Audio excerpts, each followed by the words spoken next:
Okay, so in this video, we're going to be doing a little fairy door. Okay, so these are kind of my beginner level, maybe beginning intermediate level. So first, this is going to be a watercolor and ink. So I like to use micron pens. They're really nice. These are by King's Art. Do not use a Sharpie because the Sharpie will bleed onto the watercolor paper. You can also, if you have a stylus, you can also use some ink and you can use the stylus to do this. I just prefer the micron pen. So I'm going to go ahead and sketch out my fairy door that I have penciled in, and then we'll start watercolor painting.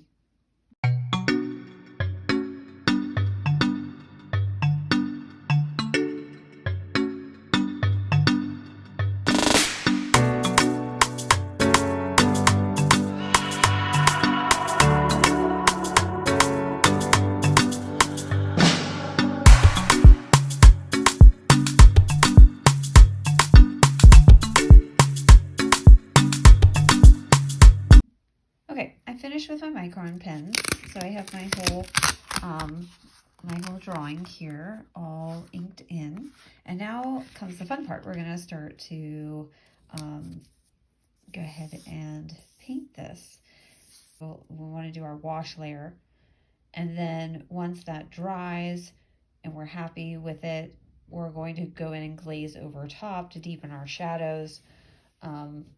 And then after that, we're going to add details, okay? Now I want this to kind of glow with some kind of inner light. So I kind of want to just do a nice wash with some watered color.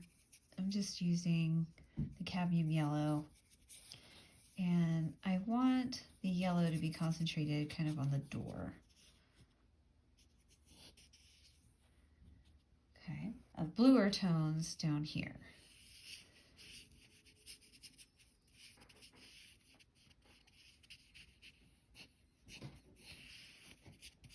It's all right if they kind of run into each other. That's fine.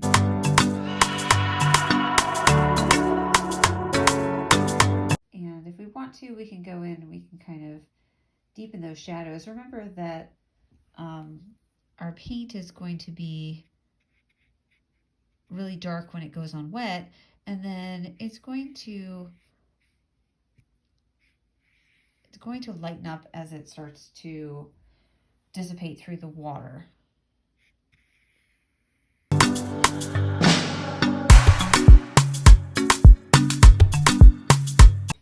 Okay, I'm happy with that. So right now I'm going to work on a little bit more contrast here in the door. Okay, so now that my picture is all dry, we're going to glaze over top of these areas, and we're going to make our little door. We're going to start adding some detail in there. We're going to make defined shadows. Mix it. I'm going to mix it with a little bit of blue just to kind of take down the intensity a little bit. And I want to go over these areas where there would be some bark, and especially like down here, this is going to all be dark down here.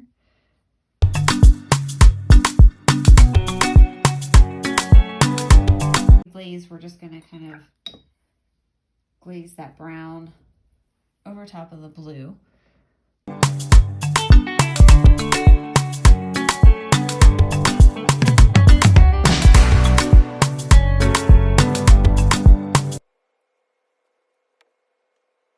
Okay, so already you can kind of tell that the door is popping forward, which is exactly what we want.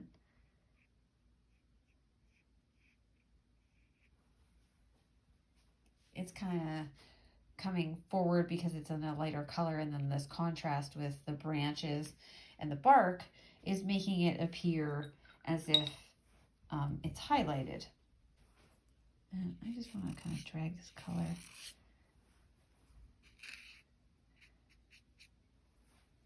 Okay, so I want to do a quick wash, and I'm going to use this, oh, I don't know if I can show you. Oh, there it is, pink color.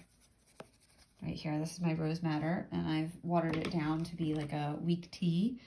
And I just want to do a quick wash, and I'm going to avoid the sign area. I don't want to mess up my sign area.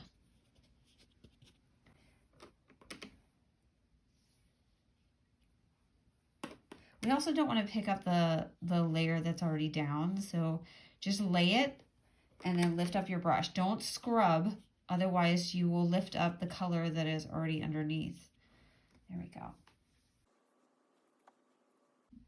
So as the water starts to dry on this surface, this is the part that I love the most, where you can add in more concentrated color, so almost straight from your palette. And you can kind of add these really awesome watercolor effects. You can add like a little bit more shadow, like down towards the bottom. And I just love playing when the water goes, when the painting rather is in this phase. I feel like you can do a whole lot with it. You can kind of deepen your colors. You can add a lot of shading. I want the wood to kind of look like, you know, it's weathered a little bit, so I'm kind of adding a little bit of weathering while I'm in this stage. And this is the paint doing this. I'm not really doing anything. It's kind of spidering out. And I like this paper. This is Fabrino paper. I like this paper because it does give these kind of, the way it dries on the paper, it'll give these hard edges sometimes. And I want to use those to my advantage. This shadow over here got a little messed up, so I'm going to kind of redefine that.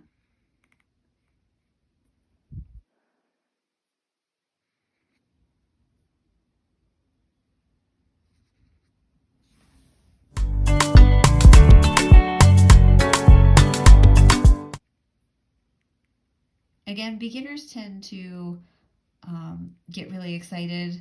I tend to get really excited in this phase, but you don't want to overwork this. You want to make the paint kind of work for you.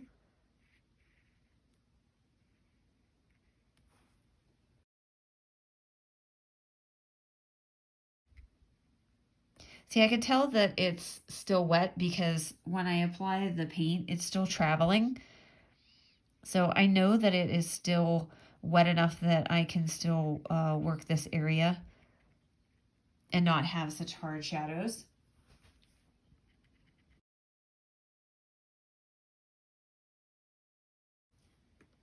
You can also add just a little bit of moss. Maybe there's a little bit of moss.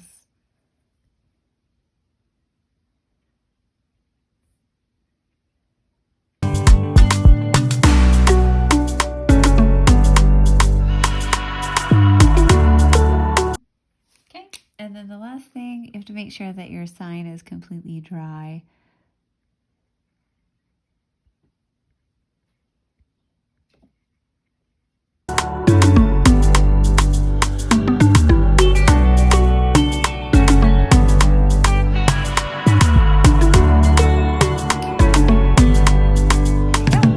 Don't forget to peel off your tape so you can see those beautiful edges. Peel your tape kind of at an angle like this and have it be flat. Don't try to peel your tape like this. You might rip your paper. So always try to peel it as flat as you can and at an angle. Oh my gosh, I'm so happy with it. There's our cute little fairy door project. So I hope you have good luck with this at home.